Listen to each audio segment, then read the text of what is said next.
but really it has to fit your niche, your why. You can't just get into it because the money sounds great, because there's a reason why 98% of people fail.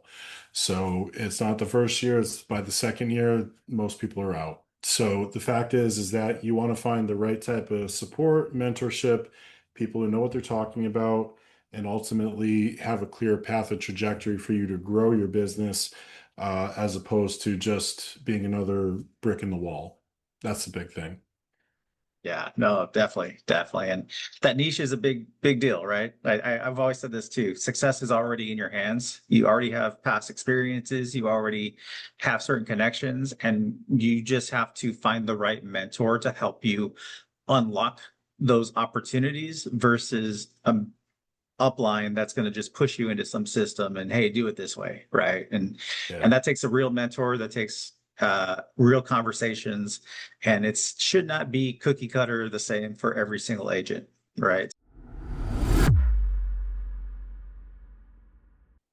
Hey guys, Michael Garcia, I.C. Life. Welcome back to the channel. Today I'm joined by a special guest. I'm super honored to have Phil Resch, and he is a $1 million roundtable earner. He is top of the table. He runs his own agency, Valor Financial Specialists, and he's just a joy to have in your corner. Phil and I have had a great relationship for a couple of years now, and he's just one of those people in the industry, very few and far in between, that you can find that kind of just tells it how it is and is pretty just straightforward, right? Not the salesman. And as you'll see, he'll probably make a joke about how monotone he is too. But Phil, great to have you, brother. Go ahead and introduce yourself. I would like the audience to get to know you a little bit and kind of your background and how you got in the industry. I know you have a lot of experience. Yeah. No, I appreciate it. And it's always humbling when people want to actually hear about me. So I've been in the industry for 20 years. I've worked 15 of them really with insurance companies. So I started out trying to get out of retail. I worked at a little known company called Circuit City. May they rest in peace. But I got tired of the Black Fridays and all that stuff. So I called up a buddy in, what else do you do in Connecticut but sell insurance? So I called him up and I said, "Are there any jobs at MetLife?" And he said, "Well, do you know what an annuity is?" I said, "No." And he says, "Perfect, you're hired." And I started out in the call center. I did a year's time there. You're required to do a year before you can move elsewhere in the company. So I applied for a position, for a wholesaling position, thinking it was annuities. And I was like, well, I know annuities. And I didn't read the fine print. It was life insurance wholesaler. So I got on the sales desk, and we wholesaled to financial advisors. So Edward Jones, Merrill Lynch, Wells Fargo. And it was at the time where Guaranteed Universal Life was the big to do.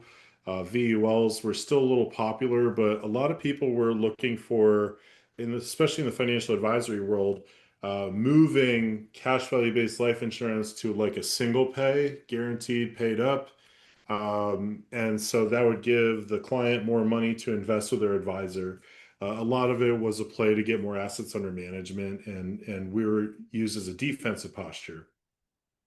So got to go through that through the financial crisis, and imagine trying to sell traditional whole life insurance at the height and popularity of GULs, at the height and popularity of a major financial crisis. And it was interesting. I learned how to sell, not how to push products. And I think that is a problem we see typically nowadays. No one knows how to sell a story. And so I worked 7 years with MetLife. It was fantastic. It sucked at the same time because you're just learning the business and all the stuff with it. But it was valuable. And I like to say that MetLife left me. I did not leave MetLife. They chose to move to Charlotte. And my wife and I just didn't feel that was the right place for us. So we tested the market, tested free agency, if you will, and I got picked up by AIG down here in the Nashville, Tennessee area, and I spent 8.5 years with them. I was a inner in-house general agency for the career shop. So when they couldn't sell their products, they'd come to my team. We'd sell them anyone under the sun. That project did not last, and they closed up about 2 years into us moving down here. And then I got shifted over to a sales desk management position where I had not one, not two, not three, but four bosses. So that was fun. I managed 27 internals and had to keep four bosses happy that all had differing opinions. So after a bit of time, I just got tired of that and I went to become a regional vice president. So covered Texas to the Carolinas and South. And I worked with BGAs, MGAs, MLMs or field marketing organizations, however you want to call them, and independent agents in general. So it was a different type of story, different type of concept, and I loved it. I loved training. I loved working with independent agents. The problem I always found is that you could be as good as you are, but because you're with a carrier, you're only as good as the product you have. And what happened is there were incentives that were offered to people at other organizations where it made it more incentivizing for them to shift business. And so I lost a big market share for an organization, which was 90% of my take home. And so I said, you know what? Screw this. I'm gonna do something myself because I said to my wife, you don't get rich by playing it safe. And worst case is I get another wholesaling job. And I joke, I say most wholesalers are just failed agents, because they can't cut it, so they need a base salary. Some cases that's true, some cases that's not, but I went the other way and I went independent about 4.5 years ago and haven't looked back since. So as of today, there's about 650 licensed agents inside of Valor.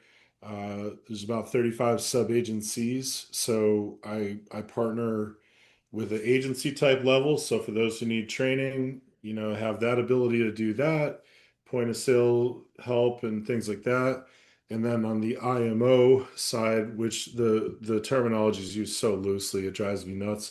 In the industry, I will be back office support, illustration design for certain agencies that just need that. So, all things considered, it's been a great ride, a lot of great success stories. But I don't want to bore everybody with a background. If you could tell, I used to get paid by the word, so I could be very verbose, and that's probably the biggest word you'll hear me ever say. So that's the background. If I'm not mistaken, you actually have a story where you did a pretty big deal, right? And you didn't get paid much, and maybe that was kind of the last straw, or Little catalyst, yeah. I worked on a case with an organization where I did all the work, made a big case place. Agent made about seven figures, and I made about 5 grand. So that was a little bit of if someone who doesn't know anything can do this, someone who does know things should be able to do this. And able to do lightning strikes twice, found another opportunity with an agent uh, and we basically did $100 million case. It was actually 200 million that we got approved, split between 11 carriers. We went with 100 million split between five carriers. And I'll just say I did a lot better than 5 grand. So it was definitely a great story and a great opportunity to kind of launch and continue to grow Valor. So my goal, mission, and objective is to kind of get to the point where people aren't looking at the bottom of the barrel. They're not looking for final expense, but they just by having a conversation with a business owner, you get free leads because they usually have employees. You get higher ticket sales. That usually means there's no chargebacks, and you just expand your community and you grow your community. So that's really the mission, mantra, and charge that I've had lately is to kind of show people that it's not that hard. You just gotta work, you know? So that's my big thing. Yeah. Yeah. No, and I like that because I feel like we have a similar mission in that sense where we're like helping agents kind of escape these like final Mistakes. expense buy lead type Such a racket. agencies or It's even such these a racket. even even these agencies where they take most of the commission, right? They're giving the agents, I mean, as little as 30% in some of these places. It's crazy, but tell us about that because I know you've worked with those kind of agencies as a wholesaler, right? Hmm. And Hmm. now you compete against them, or I don't think it's a competition, but uh, I mean, the big thing is that everybody has their own story, and you got to make your story work. And if your story doesn't work, you got to allow people to find a story that makes it work. So, so yeah, I have reservations when people talk about like captive and all this other stuff. Yeah, you could say you train someone, but you know, you graduate from kindergarten and you go to middle school, you go to middle school to high school and beyond. So why keep the training wheels on when someone doesn't need it anymore? There's a maturation to it, and you know, even for my situation, if someone hits the levels that I'm at, then I don't make any money off of them. We're equals, and it actually helps because carriers give bonuses to BGAs, and we can leverage and grow that too. So there's more than one way to skin a cat. My job is to help people kind of grow and build in their acumen and really we all win together.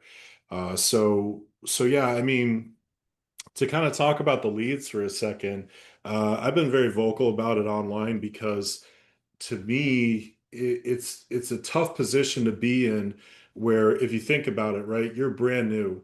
So you want scripts. So someone gives you these generic scripts, which you can build a ton of them using AI now. But let's say you get these scripts, someone throws leads at you, and I mean, there's a whole movie, Glenn Gary, Glenn Ross. You know, everyone loves the spiel that Alec Baldwin gives, but it's all about bad leads or leads to these junky real estate properties that no one can sell.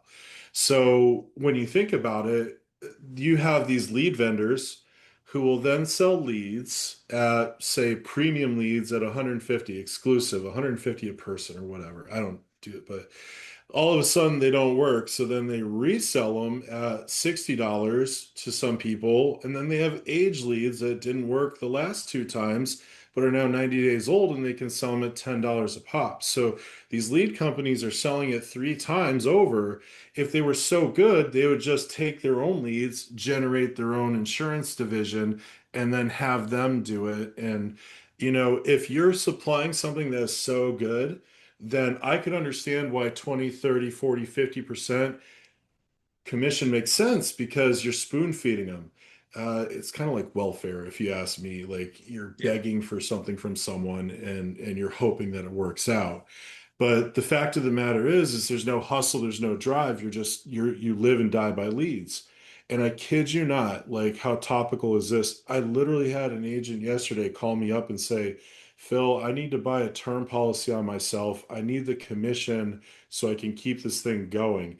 And in my head, I'm going, chargeback, chargeback, Oh chargeback. boy. So that's typically what happens with these lead companies is someone buys leads. If their final expense, about 50% hang on the books, and I don't care what anyone says about their persistency rate, you talk the bell curve, there's going to be outliers for sure, but the majority 50% fall off the books because they can't afford it. The new iPhone comes out or whatever, and they shift their resources. And so this person who sold the case has a 2 year drag on them. The policy cancels. They need to buy more leads. They have chargebacks to pay for, and they're stuck in the middle. So why keep shooting for the bottom of the barrel when you could make one case like a six-figure case, and everyone says, "Oh, yeah, Phil's talking about that, you know, he can say stuff like that." But no, I mean, like, I've talked to some final expense agents who have business owner friends who have now all of a sudden increased their value proposition just through conversation and understanding some advanced mechanics. And it's getting engulfed in the acumen, getting engulfed in the business. Most people don't want to do that. They're looking for handouts. And really, that's kind of those 30% or companies they get pulled in. And I will say this, those companies do a great job of bringing new blood into the industry, and I can't thank them enough for that.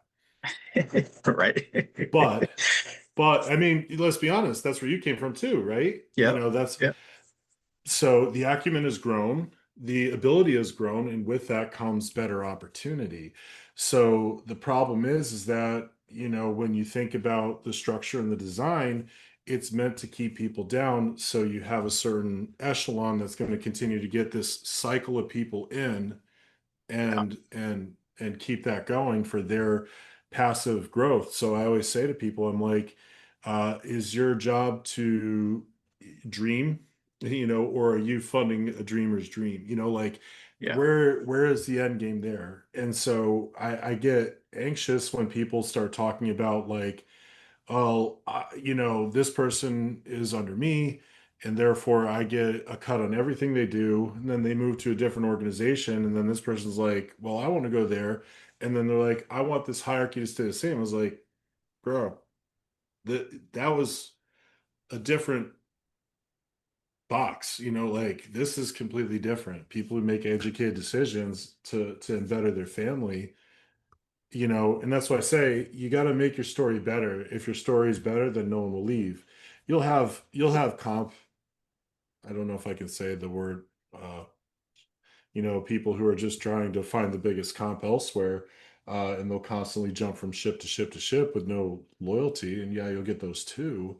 But at the end of the day, the people who are in those orgs, the people in my org, the people in other orgs, find their family, find their ride or dies, and that's probably the most important thing. This industry is built on a lot of people, doing different things.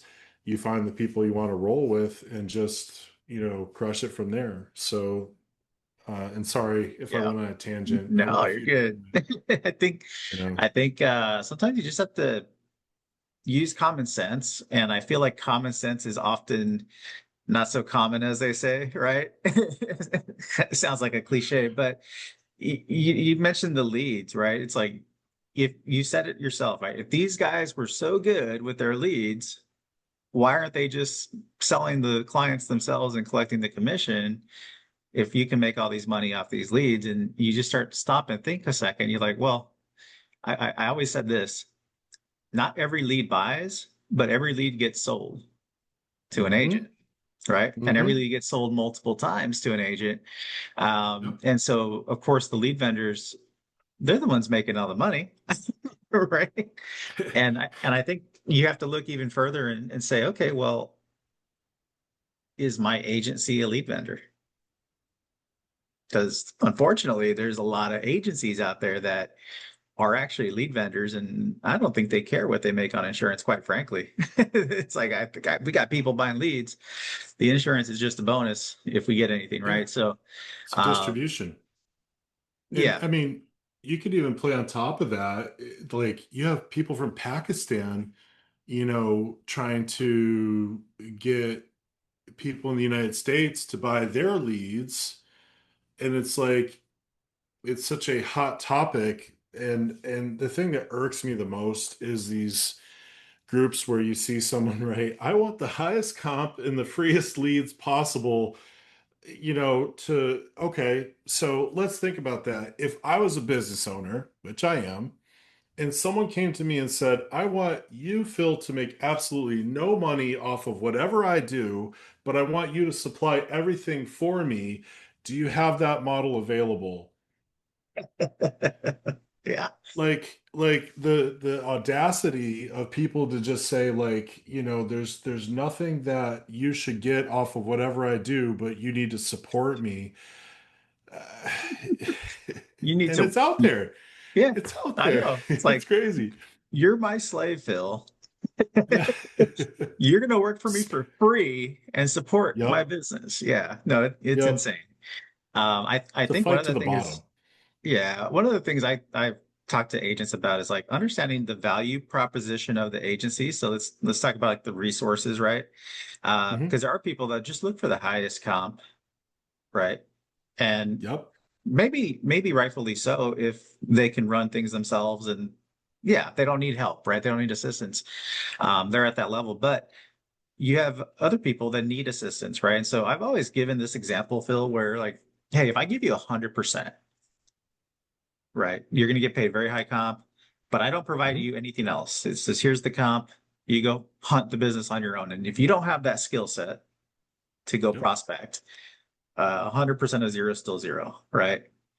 Meanwhile, I've I've actually gotten this offer from somebody, and I actually thought it was kind of an interesting offer. I was kind of beyond it because I could prospect for myself, but he came to me. He's like, "I'll give you 30%," which you jump online and everybody's like, "Oh my gosh, how they're ripping you off." But check this out. The offer was 30%, but we're gonna book the appointments for you. So every day you're gonna have 8 appointments set. Well, if I have 8 appointments set at 30%, if I close half, I'm making a ton of money, right? And so it's like, True. okay, does the person at 30 make more money or does the person at 100 make more money? It's like, well, the person at 30 actually is the one that takes home more money to their family, right? And Hmm. it's because the support and the marketing and not just the marketing, but going to the extent where they're booking the appointments for you. Um, it's like, what's the total value proposition actually look like? And Phil, if you can kind of share a little bit like what you've geared your value proposition towards, because I do, this channel is really to help agents out and understand what they need to be aware of and looking for. And so, Hmm. what I like to hear from you is like, what is your value prop that you've kind of built, and why, kind of the mindset behind that? And then also, Hmm. it's kind of double question here, but as a new agent, what should we be looking for? Um, you know, what should a new agent be looking for when they're going to Hmm. join an agency? Well, the first thing that I would say is that, this industry is built on many different uh, personalities, types of agents, likes and desires. And what I've found is that there are a ton of agents who want to do something that they're not. And what do I mean by that? So, if, for example's sake, I was an analytic, okay, I needed to understand everything before I was able to sell it, you're not going to sell a thing Yeah. because half the time you have analytics and the other half you have people who fly at 30,000 feet and don't care about the nitty gritty stuff. So, what I've found is that the people who um, know 50% and ask for help. Again, you don't ask for the highest comps and expect all the support possible. That's ignorance. But if you have someone who is a go-getter, wants to start and will bring people in, this is an industry on show and tell. Okay, I don't care what anybody says. This is gather around kids. I'm going to tell you a story. And so, if you don't have a mentor or someone who actually knows the business, if you have someone who just corrals people in but can't tell you some of the stuff on the product, doesn't have the acumen to close deals, then you're getting herded into something that you probably shouldn't be going into. So, Yeah. from that standpoint, when a new agent is looking for um, an opportunity to learn, are they full time? Do they know what they're talking about? Have they been around long enough to understand how this works? Do they have a Gmail account for their email, or do they actually have a business account? Like, how deep are these people in this actual system? Yeah. Because one thing that I hate, and the one thing that people have to remember, is we are talking about people's lives here. There is a financial side to this. So when I hear people say, oh, you should put all your money into an IUL or a whole life because that should be your retirement plan. Oh, no. You know, like it's not meant to be that. And when has the idea of giving a death benefit to protect your family been so awful that no one wants to talk about it? So Yeah. yeah, it just baffles my mind. So people will throw these memes up and all this other stuff like, "Oh, I want to eliminate GoFundMe." How? Like, how are you going to eliminate GoFundMe? The fact of the matter is that first people have to figure out what their passion is. So if you're older in the industry and you have older clientele, long-term care, death benefit, retirement planning like annuities. If you're a younger type of clientele, Roth IRAs. You talk about ways to save money. If you work with business owners, tax deductions, and oh, by the way, tax deductions. So the idea and how I go through it with everybody, because I've been doing this 20 years, everybody's different. So an onboarding is, hey, this is the platform, this is how we roll. B, we're going to go through the back office. After you sign up, we're going to go through the back office and show you all the tools. C, we're going to go through some of the normal carriers, the bell cow carriers, or whatever that it typically, partner with. And then D, most importantly, strategy. What do you like? What type of clients do you talk to? Do you have kids? Do your kids have friends? Do you talk to those people at sporting events? Do you participate in charity or church or things like that? What is your market? And, the biggest encouragement I have is when we talk about things like this is get off the sideline and actually get involved in a community as opposed to waiting for your phone to ring because guess what, no one wakes up and says they want to buy insurance. So so the more What are you people are talking about? active. I know, They right? come knocking on my door. What are you talking about? Yeah.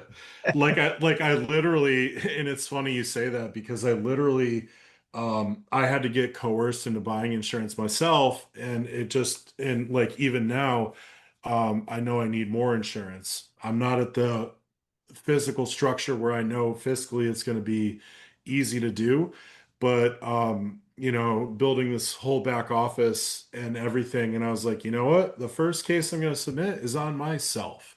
And so I submitted the case with a good company of ours, a bell cow company, and I was like, all right, so I just put in a $5 million term application. Crap, now I have to go do the lab work. I'm like, oh, let's see what happens. Let's see, what the cost is and this and that. So I'm sitting here going like, I literally coerced myself into buying insurance. So no one wakes up and says it's time to buy insurance. So this is still a venture that people have to have conversation with. And like to be quite frank, I've said to my wife, who's a homemaker, like she has a much tougher job. She has to take care of my kids. I have the easy job. I get paid to BS with people, and that's really what we do. We just get to know people, have good conversation. There's no such thing as a bad conversation, and you just see what problems you can solve. It's that easy. Yeah, I, I People think overcomplicate it.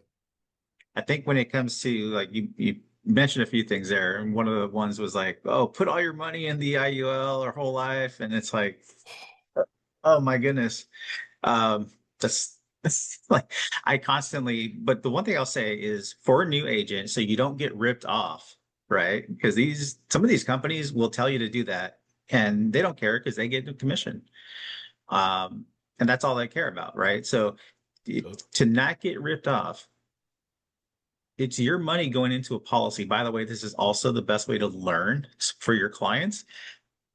Investigate, get your own policy and do the research because when you're putting your own money into a policy, guess what? You're going to want to know what's happening with that policy. You're going to actually take the time to understand it. And I think it's the best thing that you can do for your career is to get your own policy. Just don't blindly listen to somebody and say, "Oh, go dump all your money in there. It's your new retirement plan." That's like Phil said, it's not what it's meant to be, right? It can be an asset in retirement, yes.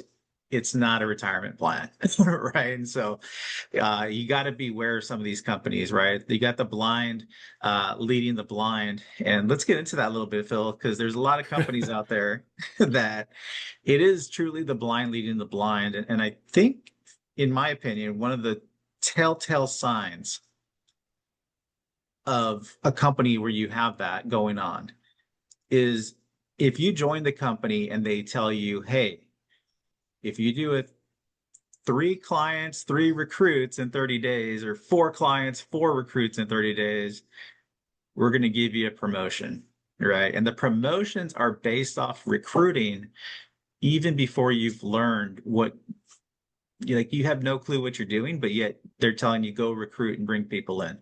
What are your thoughts on Yeah. that kind of model, Phil? Uh, this is not an urgency type of product. So the product is designed to be 10, 20, 30, 40 years. So when you hear the value proposition, especially from organizations like that are built on speed, when people are built off speed, it's to prevent you from thinking about it. And when you think about it, all of a sudden you're like, crap, but you're already 4 layers deep. You brought in your friends and family. And the thing that, I mean, I'll even pick on Northwestern Mutual. Northwestern Mutual, they do a Project 100. You pick 100 people that write it down on a list, and you give it to your field expert because they know you're not going to make it. So it becomes their lead generation source is warm referrals. And so when you incentivize to grow, again, what I see online when people say, I'm looking to bring in 3 people who are looking to grow, it's a telltale sign, they're trying to get a higher commission. So if you sit there and you say to yourself, if you explain to someone why they're at a lower commission, why you're at a higher commission, and why you can help them get to that higher through production, you don't need as many people. You just need the right people. And people will say, well, what if that right person is 6 layers deep? Well, all of a sudden you have backstabbing. You have this person didn't work, and so you try and get them fired. So then someone moves up, so you have a better generational override and all the other stuff. It leads to cannibalism. And so if you just take it off the table and just say, hey, if you want to do good for your community, we can help you grow. You make a little something. If you want to be a referral source, you can get in on it. You can get 5% and just stay over there as long as you have a license and whatever. So there's more than one way to skin a cat in the model. But the idea that like you say, it just breeds a scenario where people will suddenly make the wrong decisions. And I'll give you a good example. When I was a wholesaler, I went to Las Vegas for an organization where literally 20 agents sat around in a coffee shop trying to find policies to put in on their own friends and family so they could make a bonus at the same event. And so they literally would say, hey, how many policies do you have on your newborn? And it was like 2 already. And they're like, all right, we can put another one in with another carrier. And it actually sickened me because I'm sitting here going like, how many of these are going to stick? How many customers are going to then become excited that they have these, or are they going to just say the insurance industry sucks? There's a reason why over half the people in the United States have absolutely no insurance at all. It's because of these little like trick schemes and plots to try and get people to buy the stuff. Um, it just goes back to you know, story selling. If you don't story sell, you have to use a trick and a scheme. And like, get this. So, and this baffles my mind too. All right, Michael, I'm going to recruit you in the system. Well, I'm going to show you this huge value proposition. You love it. You want to do it. Well, guess what? If you get in the system, then you can be the agent of your own policy and you get the commission on your own sale. Well, here's the problem with that. You don't know anything, and now you're your own agent. Now, let's say fast forward 5, 10 years down the road, you need help with your own policy. Well, you made the commission on it. So are you going to talk to your upline? That upline's probably gone. You don't know what you're doing, and now you have this policy. I literally had someone ask me that. I was like, so and so, you work for a different organization at the time you bought the policy. You're the agent of record. You have not done any business with me at all. like nothing. And you keep asking me to review your policies and go through it. I'm gonna have to charge you like 2 grand. And they were like, I thought you were my friend. I said, we can be friends, but I still have to feed my family and you're taking time. So when you talk about people who are getting in the industry and they start to either buy policies from someone above them who is also a part-timer, doesn't know anything that they're taking from someone else, or they become the agent of their own because they're greedy and they want a commission back. Well, guess what? You have uh, 19 more years, 29 more years, 39 more years that you're paying on this for a one-time commission. So let the people who know what they're doing help. And if you want to get in the business, you have to learn it first and get licensed first before you start attracting other people because you're just creating a bigger mess. And for the people who are actually going to stick around, we got to clean up everyone else's mess. Plain Yeah. and simple.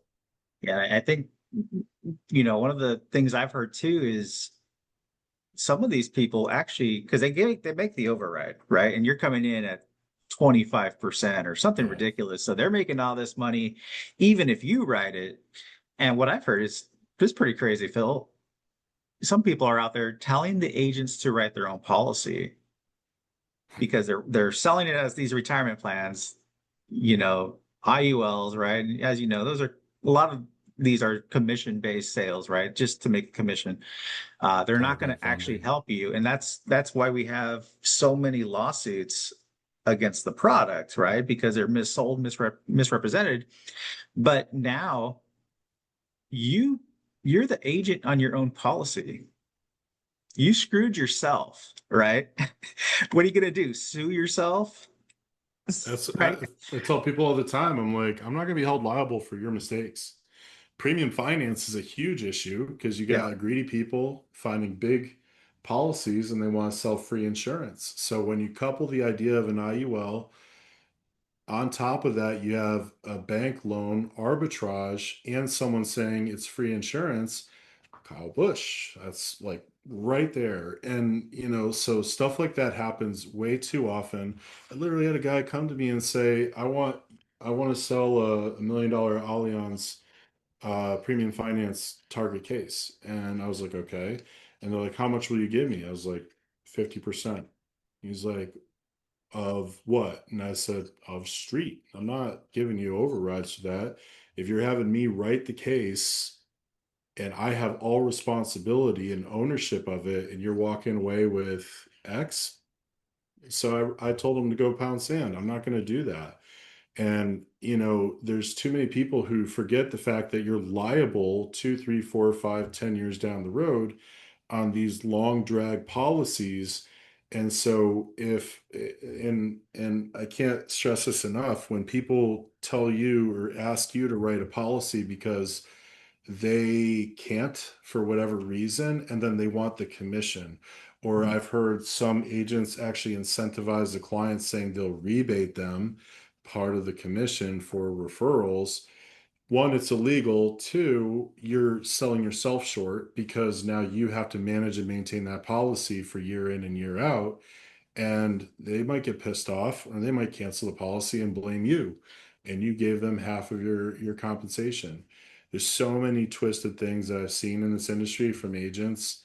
It scares me. And so that's part of the reason why I created Valor, is having the conversation around, if I can change a narrative, if I can help people see a different perspective. That was kind of really the goal of it. Someone joked and they said, I'm the MLM Messiah, like leading people out of the darkness into the promised land. But, I don't like using phraseology like that, but it was funny. But like, just the idea of, and I've said this several times, all roads lead to independence. Like you talk about one three-letter company created another one, created like 10. And what happens is you have one person inside of one who thinks they can do it better, so they just create another mousetrap and another mousetrap, and it's just people tripping all over each other. Why do we have to make it so complicated? I Yeah. honestly don't know. Yeah. I let's define that, Phil, because you threw a phrase out there, MLM, Hmm. right? And I Yep. I do. It's a scary thought because a lot of um, there's a recruiting opportunity in the insurance industry, right? Mhm. And one of the things I've told people, I said, look, because I've been asked, hey, is your company an MLM? Mhm. And I'll say, yes, it is. And here's why, right? Listen, here's why. Because every agency has multiple levels, right? If they didn't, they wouldn't be recruiting you, period. Yep. There wouldn't be an Yep. opportunity for you, right? So Uh-huh. to be honest with them and transparent, I educate them a little bit and I say, yeah, so every company is technically an MLM, has multiple levels. That's not necessarily what's meant when the phrase is thrown out there, though, right? And Yep. so kind of define that phrase, Phil, because like when people say that, my agency would not fall under an MLM Hmm. style agency, and neither would yours. Ours would fall under an independent model. Hmm. Um, but again, I like to be transparent, and then I turn around and I tell them, I say, look, if somebody tells you that their agency is not an MLM, just walk away because they already started out with a lie, and that's Yep. not a good place to start out with, right? So, um, but from what most people mean by the term, what does that Yeah. term mean? What is the other end, like the independent model, like what we run? Yeah. So the phrasing of it, so MLM was the original, like your Amways and stuff like that. Pyramid schemes is the other phrase for it. Um, I don't, and there's some people who are passionate about saying that it's not, the wording is not MLM. So I like to say recruiter-based models, right? Okay. It's kind of like when you talk about death benefit focus or accumulation focus, right? You have a recruiter-based model or you have a production-based model, right? Yeah. So, so in that phraseology, even the word MLM is taboo. So people will call it field marketing organization, recruiter-based models, things like that. But, um, so I'll push back slightly on the phrasing of, every company is a MLM because there's a difference between offering a job and recruiting for a multi-tiered program. Okay, so everyone will say, "Oh, every job in the world is a recruiter model because you have to recruit people in." No, I will recruit talent in to, let's say I owned a widget factory. Well, let's say I hire a supervisor and their job is to hire 5 people to create widgets. Well, those 5 people are offered a job. They cannot sublease to other people to do their job for them in that same organization. Okay, so the buck stops there. Yes, I'm recruiting talent in, but they have a specific position as opposed to a recruiter-based model where I'm recruiting someone in, their job is to recruit people in, their job is to recruit people in, and it creates this triangle, if you will, of growth. So that is the biggest pet peeve that I have from when people say all companies are recruiter companies and everything is the same. It's not. Okay, I can't pay someone to do my job for me and sit back and sip mai tais on the beach. So the thing is that when people create those type of structures, once again the emphasis is on recruiting and building and growing. It works great for some people. Some people like that regimented structure, and kudos.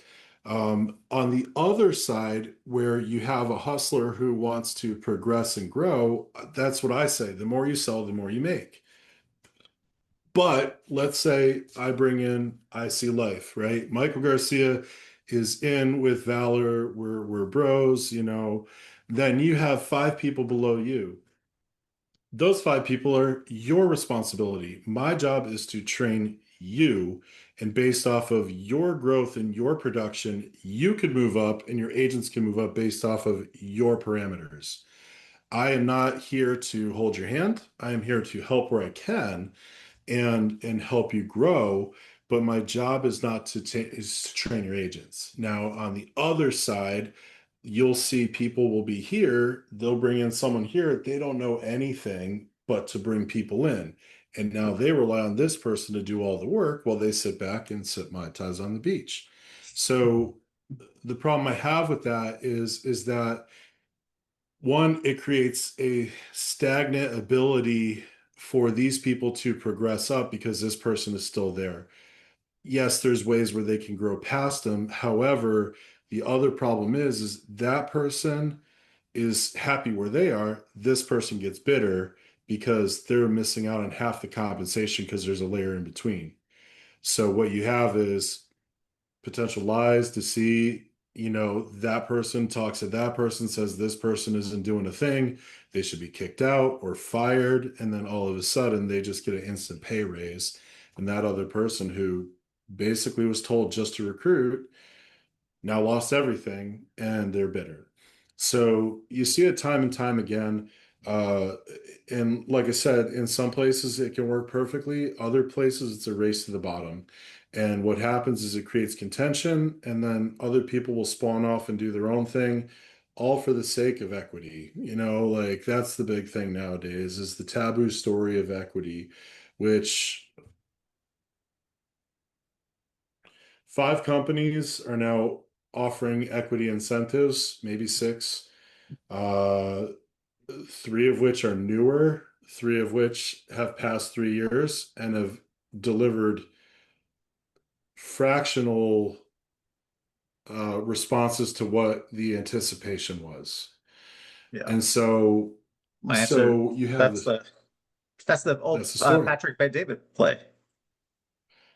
You said it, not me. All I'm saying is there are scenarios out there where people are racing for this grand opportunity to make billions because they got in first, and it's a story, it's a narrative.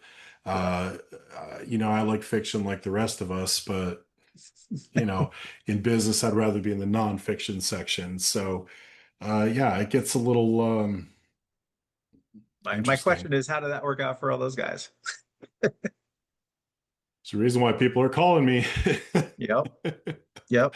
So, so yeah, I mean, it's all across the board. And what happens and you'll find this too, is some of these models are going to start fighting over comps. Who has the highest comps? Well, then all of a sudden, those people are offering higher comps to bring people in, like the Walmart method based on volume. But then there's nothing left to give to the top, and all of a sudden they're begging carriers for money. Literally talked to a former distribution officer and heard that exact same story. So it's like it's a race to the bottom, but it's all trying to find the easiest way to sell the toughest product. If this product was easy to sell, then they wouldn't pay us the way they pay us. Got Plain it. and simple. I think there's a pretty if you pay attention to what we've covered today, right? We talked about you just mentioned the highest comps, but there's no value, right? And we talked about the person with the 30% comp who has appointments set for them and they make a ton of money. And when you just pay attention to that, I think that the biggest lesson I would recommend from this takeaway from this conversation, if I were a new agent, would be I really need to develop myself as the asset, Mm. right? I need to be somebody that people go to and people find value in what I bring to the table and how I can support them. You have any class words for a new agent?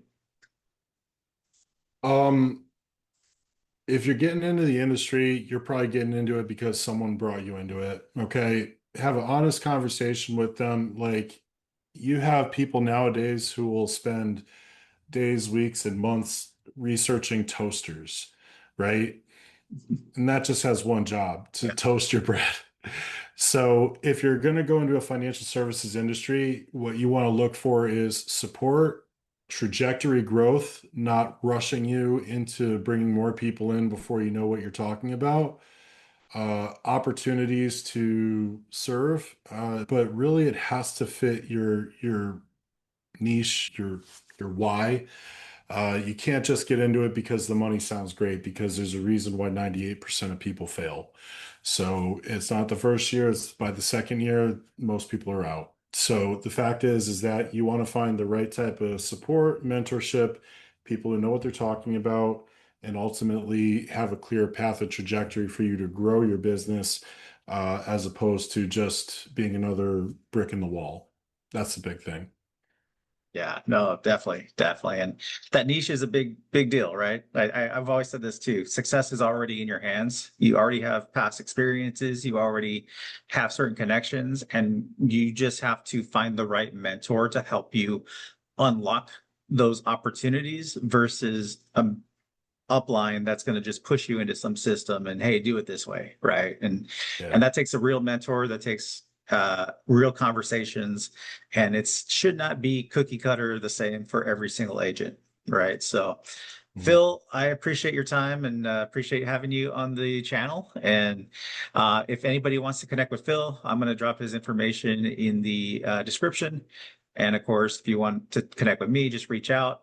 Until next time, you guys have a great one.